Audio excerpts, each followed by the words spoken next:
कश्मीर से लेकर केरल तक और पंजाब से लेकर पूर्वोत्तर तक भारत में क्या चल रहा है ये किसी से छिपा नहीं है।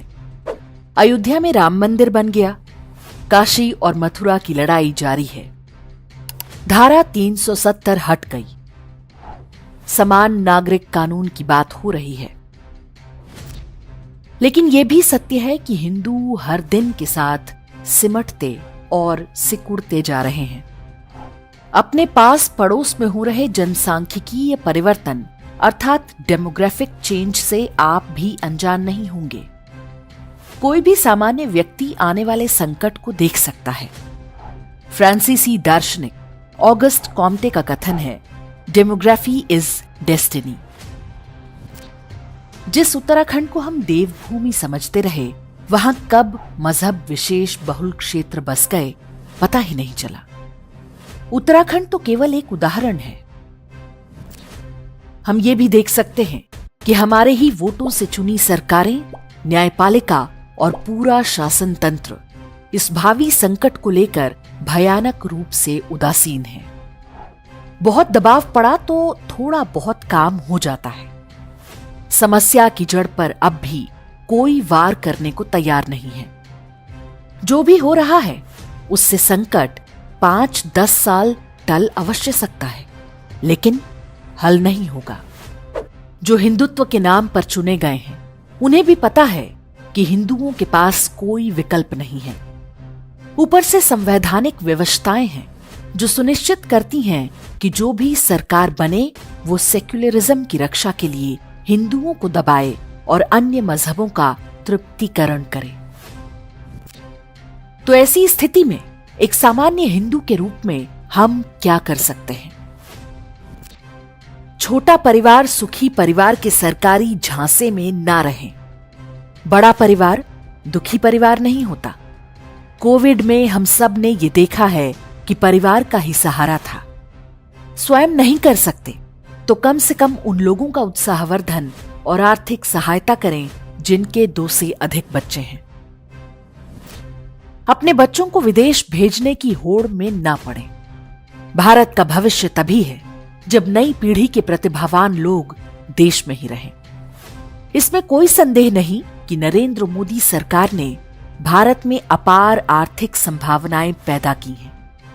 भारत में रहने का ये सर्वश्रेष्ठ समय है। अपने परिवार को बचाइए, तभी धर्म और संस्कृति बचेगी। नई पीढ़ी के बच्चे तेजी से वोक हो रहे हैं। वामपंथ की कुदृष्टि आपके बच्चों पर है। वे इस काम पर करोड़ों डॉलर खर्च कर रहे हैं। बच्चों को बचपन से ही धर्म और संस्कार की शिक्षा दीजिए, अन्यथा वे एक दिन आपके भी किसी काम के नहीं रहेंगे। घर में अंग्रेजी में बात ना करें। बच्चों को अपनी मातृभाषा में बोलने के लिए प्रोत्साहित करें।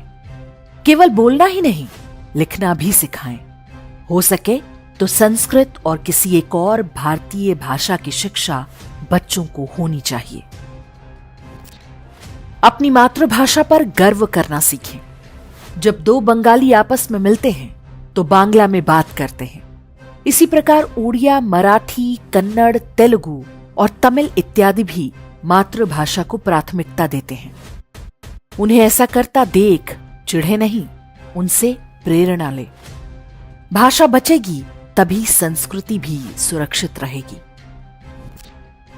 घर में रामायण और गीता की एक प्रति अवश्य रखें। बच्चों को जन्मदिन इत्यादि पर इन्हें उपहार में दें। बच्चों को अपने धर्म के बारे में पता होना चाहिए, अन्यथा दूसरे मजहबों के बच्चे उनमें हीन भावना डालने और अपमानित करने का प्रयास कर सकते हैं। घर में हिंदू पंचांग को कहीं न कहीं अवश्य लगाएं। बच्चों को पता होना चाहिए कि ये हमारा पारंपरिक कैलेंडर है, जिसके आधार पर हमारे पर्व और त्योहार तय होते हैं। बच्चों को बताएं कि वे हिंदू हैं, ये देश उनकी मातृभूमि है। एक आयु में उन्हें यह भी पता होना चाहिए कि उनकी जाति और गोत्र क्या है। हिंदुओं की हर जाति में महापुरुषों ने जन्म लिया है। कोई छोटा या बड़ा नहीं। जाति नहीं बल्कि जातीय भेदभाव बुरी चीज है। इस बारे में हमारे वीडियो का लिंक डिस्क्रिप्शन और कमेंट में देख सकते हैं। प्रण कीजिए कि जेंडर इक्वालिटी, जेंडर जस्टिस और वुमेन राइट्स के नाम पर होने वाले निर्णयों का कभी समर्थन नहीं करेंगे। ये वामपंथियों का तरीका है जिसमें पहचान के आधार पर व्यक्तियों को अलग अलग समूहों में बांट दिया जाता है। भारतीय समाज में स्त्री और पुरुष को सदैव एक गाड़ी के दो पहियों के रूप में देखा जाता रहा है। सनातन धर्म में व्यक्ति गुणों के कारण जाना जाता है, अपने लिंग, जाति या कुल के कारण नहीं। याद रखें, हम हिंदुओं को समलैंगिकता या LGBTQ पर किसी के ज्ञान की कोई आवश्यकता नहीं। भारतीय संस्कृति में उनका सदैव स्थान और सम्मान रहा है। समस्या उन मजहबों के साथ है जो उनकी हत्या का आदेश देते हैं। अपने जनप्रतिनिधियों से पूछें कि सरकार हिंदू मंदिरों पर अपना नियंत्रण कब छोड़ रही है। सरकारों को पता होना चाहिए कि हिंदुओं से धन लेकर सेक्युलरिज्म का धंधा अब और नहीं चलेगा। हलाल सर्टिफिकेट देखते ही हंगामा मचाएं। रेलवे, एयरलाइंस से लेकर होटलों तक में आज भी हलाल सर्टिफाइड उत्पाद बेचने के प्रयास हो रहे हैं। ऐसा कभी भी होते देखें तो विरोध करें, फोटो खींचकर सोशल मीडिया पर डालें, लोगों को बताएं कि हलाल की आड़ में हिंदुओं का आर्थिक बहिष्कार हो रहा है। ऐसी कंपनियों और व्यक्तियों के साथ कोई व्यापार या व्यवहार न करें जो हमारे देश, समाज और धर्म के प्रति दुर्भावना रखता है। अपनी आय का एक हिस्सा अपनी पसंद की किसी धर्मार्थ संस्था को दान करें या सीधे किसी निर्धन हिंदू की सहायता करें। हिंदू है तो बंधु है, ये भावना पूरे समाज में होनी चाहिए। स्मरण रहे कि ये एक धर्म युद्ध है जो 1000 वर्षों से हम पर थोपा गया है।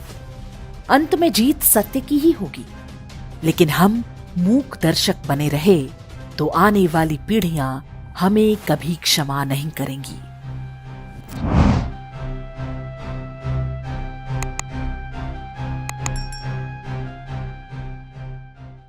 इंडेक्स ऑनलाइन के वीडियो समाज को समर्पित हैं। आप इनको डाउनलोड करके जैसे चाहे वैसे प्रयोग कर सकते हैं। चाहे तो आप हमारे टेलीग्राम चैनल से जुड़ सकते हैं, वहां सारे नए पुराने वीडियो आपको मिल जाएंगे। हमारे सोशल मीडिया लिंक हर वीडियो के डिस्क्रिप्शन में होते हैं। हमारा एकमात्र उद्देश्य हिंदू समाज को जागृत और एकजुट करना है। इसमें सहभागी बने। धन्यवाद।